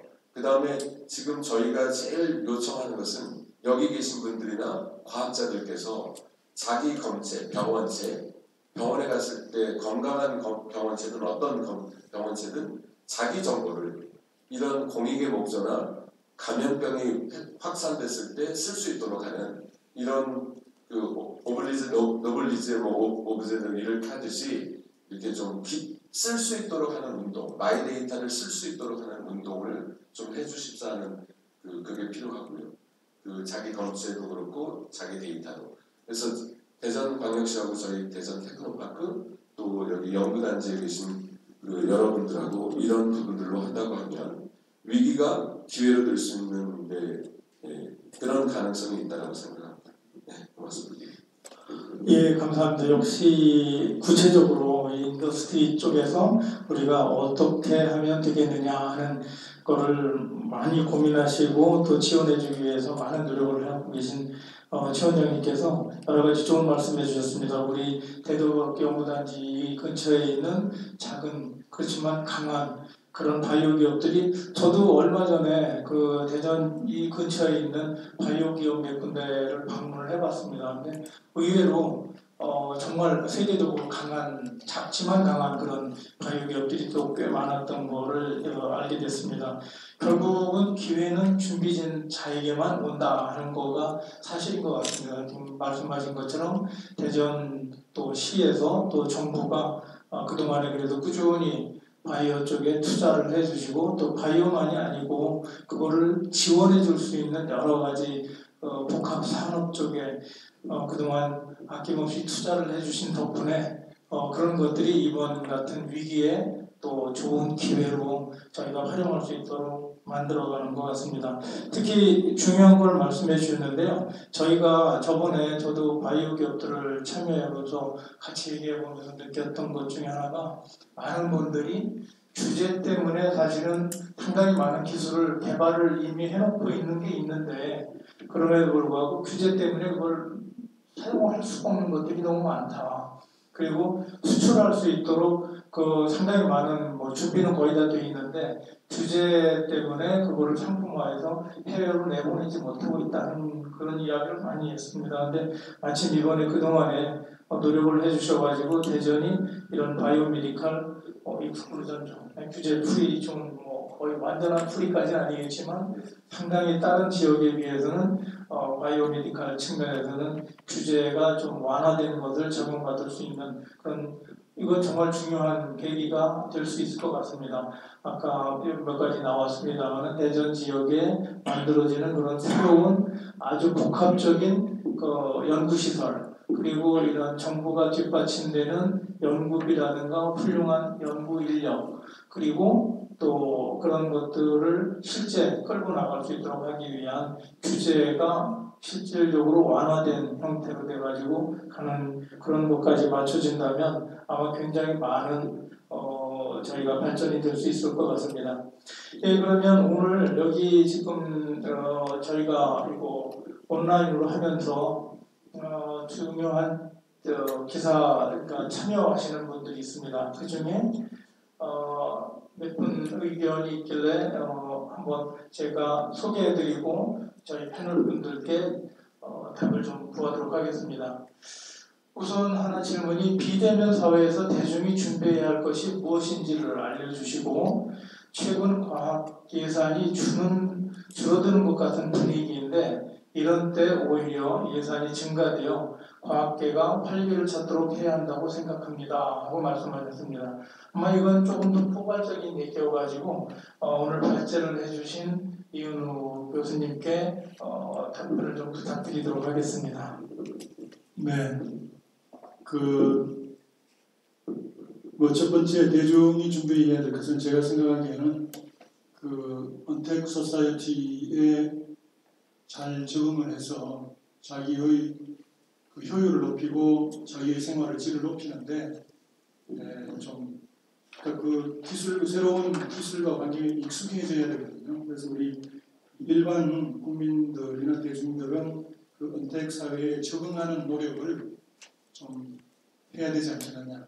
실제로 그거 해보면은 처음에는 모르기 때문에 굉장히 어려워 보이는데 실제로 해보면은 굉장히 간단하고 그렇게 어렵지 않다고 생각이 됩니다. 두 번째는 우리 과학기술 쪽의 예산이 우리가 지금 현재 줄어들고 있다는 말씀인데요. 그건 아마 여러 가지 복지라든지 지금 현재 어려운 사람들을 도와주는데 엄청난 예산이 투입이 되기 때문에 과학기술 예산도 영향을 받을 수 있다는 우려가 지금 나오고 있습니다.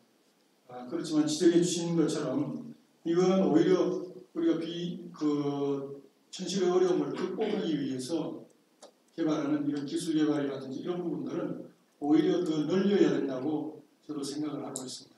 그래서 과학기술인 그리고 과학기술계가 좀 정부나 이런 정책 결정자들에 대해서 설득하는 노력을 기울여서 오히려 예산이 줄어들지 않고 늘리는 그런 정책을 서도록 우리가 다 같이 협력해야 될 것 같습니다. 감사합니다. 예, 감사합니다. 아마 언택트라는 사실 저희가 익숙하지 않은 그런 환경인데요.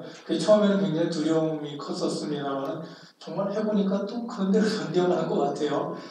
마스크를 쓴 게 옛날에는 굉장히 어색했는데 요즘 마스크 안 쓰면 완전히 공공기관은 들어가지도 못할 뿐더러 아주 이상한 거의 동물 취급을 하는 정도가 됐습니다, 사회가. 그러면 혹시 지금 이제 과학기술 관련 예산 관련 얘기가 나왔기 때문에 과학기술 예산 관련 부분이 나왔기 때문에 아무래도 생명공학연구원 쪽에서 어떤가요? 실질적으로 피부에 느끼는 그런 부분은 좀 어떻게 느끼세요? 예산이 지금 실제 전체적인 인더스트리 특히 이거 바이오 관련돼서 코로나 대응하고 그런 쪽에는 굉장히 늘어가고 있는데 실제 현장에서 연구를 하는 분들로서 느끼는 감은 좀 어떤지. 연구비가 산정되고 이렇게 집행되는 과정이 길기 때문에 지금 속단할 수는 없는데 일단 그거는 있습니다. 저희가 새로운 일반 과제를 구성하고 50억 단위에 준비하는 것들은 일단 언택트 상황 때문에 좀 늦어지는 경향은 있고 또 의료 인프라 같은데 이렇게 국가 이렇게 에너지가 쏟아지다 보니까 부족한 부분이 있는데 수치적으로 저희들이 파악하는 것은 준다 이런 것은 아직은 없고 도리어 이제 지금 이 상황에서 저희가 전문가도 정부 쪽에 파견나가 있고 하면서 좀 더 저희들이 들어갈 수 있는 그런 기회가 도리어 늘고 있고 또 새로운 예타 작업 금액이 큰 과정 등도 좀 논의되어 있는 걸로 봐서는 적어도 줄지는 않는다고 이렇게 느낌을 가지고 있습니다. 예, 감사합니다. 그러면 지금 과학기술 예산 관련돼 갖고 실제 지원 활동을 많이 하고 계신 최승환 원장님께서 간단히 말씀해 주시고요. 혹시 추가로 아까 이제 규제 완화라든가 이런 부분을 많이 말씀해 주셔서 제가 최승환 원장님께 그리고 이어서 김환두 위원님께 이 과학 쪽에만 고민을 할 것이 아니라 사실은 인문학적인 변화도 엄청나게 크게 저희 사회 속에 지금 코로나로 인해서 뚫고 들어오고 있는데 그 부분에 대해서는 우리가 어떻게 좀 대비를 해야 될 건가 하는 쪽의 관점에서 말씀해 주시기를 부탁드리겠습니다. 일단 과학기술 예산, R&D 예산에 대해서는 저는 깜짝 놀랐어요. 일단 대한민국 그 정부 예산이 500억이나 1000억이 넘으면 예타를 한다라고 하더라고요. 예타하는데 보통 2년에서 3년 걸린다고 하더라고요. 그런데 과학기술, 특히 이렇게 뭐 첨단 과학기술은 2, 3년 뒤면 그 기술 쓸 수 없는데 예타하다가 시간 다 가고요. 네. 그런데 그 얘기를 과학자들은 못해요. 왜냐하면 받아야 되기 때문에. 그래서 저는 예타 그 제도는요, 첨단 과학이나 국방과학 예산에서는 예타가 아니라 방향이 맞다라고 하면 국가가 정하고 그쪽으로 보내줘야 됩니다. 그 뭐 1000억 했다, 2000억 했다를 가지고 예타 2, 3년 하면 안 되는 것 같고요. 국방기술도 마찬가지예요. 저희가 ADD 첨단기술원하고 MOU를 체결했는데 저희가 예산이 있어서가 아니라 저희 같은 작은 기업들을 찾아낼 수 있어요. 거기에 기술이 있거든요. 그 기술을 찾아내는 게 먼저인데 이걸 예산 가지고 해결할 수 있는 게 아니거든요. 그래서 저는 R&D 예산에 많고 적음의 문제가 아니라 그런 이렇게 집중적으로 지원해야 되겠다고 하면 국가가 그런 철학과 방향성을 가지고 집중 지원을 해야 되는데 그런 게 없고 그 다음에 물론 과거처럼 다 갈 건 아니지만 이번 코로나 바이러스 때처럼 이런 게 됐다고 하면 국가가 한 몇 조를 들여서 협업할 수 있는 내용을 가지고 딱 이끌어줘야 되거든요. 기업도 할 수 없고요. 연구소도 할 수 없고요. 저희 테크노파크도 할 수 없어요. 그런데 그거를 국가가 해줘야 되는데 그거에 대한 명쾌한 방향성을 과학기술들은 해야 될 거고요. 또 그런 핵심 국회나 이런 데가 해주시길 바랍니다. 그 다음에 인문학적인 거는요. 일단 인간의 생존에 관한 문제가 돼버렸어요. 전 인류가. 그리고 전쟁이 무기를 사용한 전쟁보다 훨씬 무섭게 보이지 않고요. 그래서 이거에 대해서는 삶의 태도가 좀 바뀌어야 될 것 같고 많이 바뀌고 있는 것 같아요. 지금 아둥바둥 잘 살았던 분들이 그리고 뭐 그 모든 걸 가지려고 했던 분들이 이제 가족이 중요하고 자기 생활이 중요하고 또 죽음에 대한 태도도 많이 달라진 것 같아요. 지금 미국이 거의 9만 명에서 10만 명 죽었어요. 미국인 한 명이 바깥에서 죽었으면요 진짜 난리가 났을 겁니다. 그런데 10만 명이 죽어도 미국이 꿈쩍도 안 해요. 미국 시민이 죽었음에도 불구하고 그것도 특이하죠. 그 다음에 혼자 사는 거 우리 자연인 뭐 산에서 산다 이런 프로그램이 20-30% 굉장히 젊은 나이 든 남자들한테 인기가 있었지만요 산속에 들어가면 코로나 위험 없어요. 혼자 살고 있고요. 근데 그런 부분들 그러니까 이 삶에 대한 태도 또 직업에 관한 태도 직업도 많이 바뀔 것 같고요. 그런 부분에서 많이 바뀔 것 같아서 그런 부분에 대한 안전 그 다음에 뭐 이런 위생 뭐 이런 문제에 대해서도 그렇고 여하튼 그런 부분에서 많은 산업들이 바뀔 것 같고 삶의 태도가 바뀔 것 같습니다. 예, 감사합니다. 말씀하신 것처럼 좀 연구개발이 줄어드는 건 아닌 건 확실한 것 같은데 아마 어디다가 효과적으로 집중적으로 투자를 해가지고 이제 짧은 시일 내에 효과를 낼 수 있게 만드느냐가 상당히 중요하고 그게 정책인 것 같습니다. 예, 그러면 김한도 박사님 부탁드리겠습니다. 연구비 관련해가지고 최근에 대덕넷에도 지적을 한번 했죠. 각 출연연구기관에 출연금이 제대로 지급이 안 됩니다. 그래서 지금 어려움을 사실은 겪고 있습니다. 그러니까 저는 개인적으로 지금 우리 연구원의 어떤 문제를 가지고 있는지에 대해서 구체적으로는 모르고 있지만 대덕넷에서 지적한 거에 보면 국가 출연연구기관에 지급되어야 제때 제 시기에 지급되어야 될 출연금이 지금 좀 지체되고 있다. 물론 뭐 정부 재정 상황상 뭐 여러 가지 먼저 선 지급해야 될 것들 때문에 좀 다소 늦어지고 있다라고 듣고 있습니다만 연구 진행에 꼭 지장이 안 되게끔 지급되기를 바라고 있고요. 아까 여러 다른 분야, 인문 사회 분야도 말씀을 하셨지만 이제는 지금 사회가 과학기술 하나로만 갈 수 없는 건 이미 다 자명하게 된 것 같고요. 뭐 교육 문제만으로도 지금 비대면 교육을 하기 위해서는 여러 가지 기술적인 서포트가 없어서는 지금 할 수가 없는 상황이죠. 그래서 그런 문제들은 이제 이를테면 더 이상 뭐 사회 과학은 따라가고 우리 과학기술 따라가고는 아닌 것 같다는 말씀 하나 드리고요. 마지막으로 한 가지 그 우리 회장님께 과총 회장님께 당부드리고 싶은 말씀이 하나 있어서 꼭 좀 말씀드리겠습니다. 뭐냐면 사실 지금 K 방역이나 또는 뭐 아직 코로나가 끝난 건 아니지만 우리나라가 세계적인 선두로서 선도적인 입장에서 큰 관심을 가지고 칭찬을 받고 있는데 이게 과연 누가 잘한 거야 해서 이렇게 나왔느냐에 대해서 적극 홍보할 필요가 있다.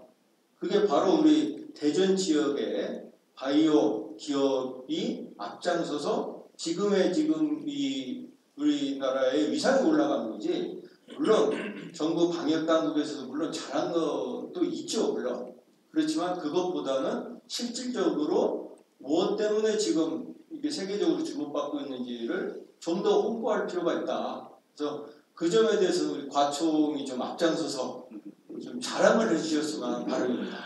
예, 알겠습니다. 부족한 부분 열심히 앞서도록 하겠습니다. 사실 얼마 전에 제가 그 작은 이 대전 지역의 바이오 기업을 가서 느꼈던 게 그분들 말씀 들어보니까 연구비가 많았던 게 결코 아니더라고요.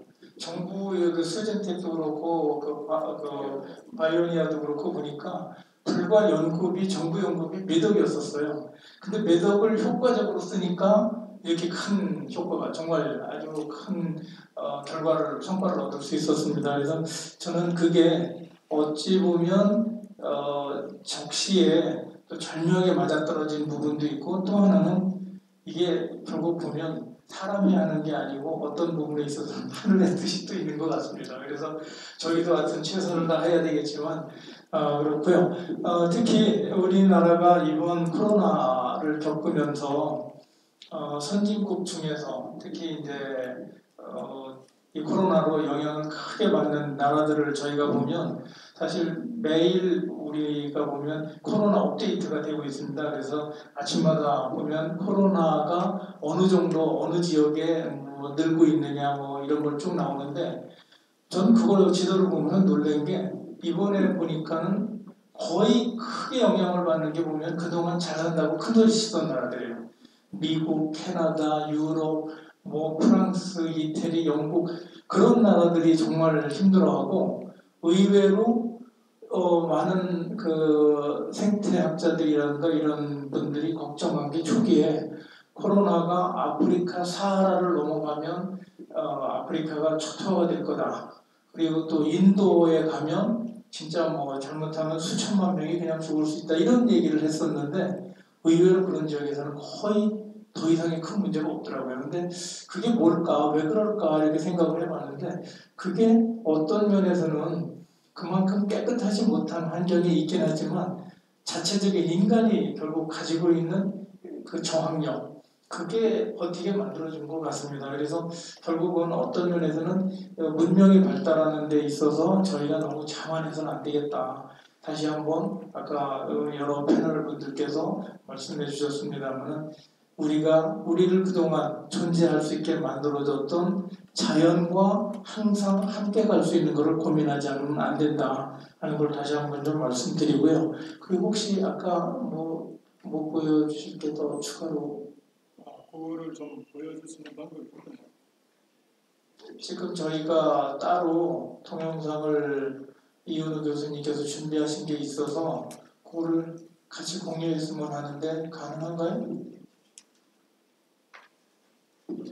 자, 그러면 뭐 각자 자기 유튜브에서 반도체 매출 현황이 이렇게 변화하는 것을 실시간으로 쭉 보여주는 게 있어요. 그거를 한번 신청하시면 좋을 것 같아요. 보여줄 수 있습니까? 처음에만 이렇게 한번 보시면 나옵니까?